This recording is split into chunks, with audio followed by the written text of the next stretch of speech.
என்னன்னா கேம்னா இதான் கேம். கேம்னா செல்போன்ல விளையாடுறதுல கேம், வீடுகள்ல விளையாடுறதுல கேம். வீட்டுக்குள்ள உட்கார்ந்துட்டு அது மூளையை மழுங்க செய்வதற்காக, மறதியை உருவாக்குவதற்காக, மனிதனை மாடாக மாற்றுவதற்காக, மனிதனை மிருகமாக மாற்றுவதற்காக குறிக்கோளோடு உருவாக்கப்பட்டது. இந்த சமுதாயம் சீரழிந்து போக வேண்டும், சின்னாபின்னமாக வேண்டும். ஒரு மனிதனை இயக்குவதே அந்த மூளைதான்.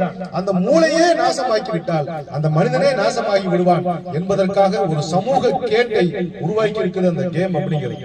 அந்த கேமுக்கே பேர் வச்சிருக்காங்க, என்னது? Free fire. ஃப்ரீ ஃபயர்னா என்ன? இலவச நெருப்பு.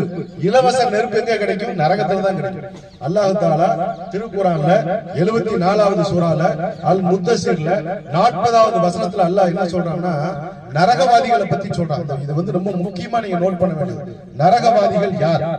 அதாவது ஒரு சொர்க்கவாசிகள் எல்லாம் போய் நரகவாசிகளை பார்த்து கேட்பாங்களா, நீங்களா எப்படிங்க நரகத்துக்கு வந்தீங்க?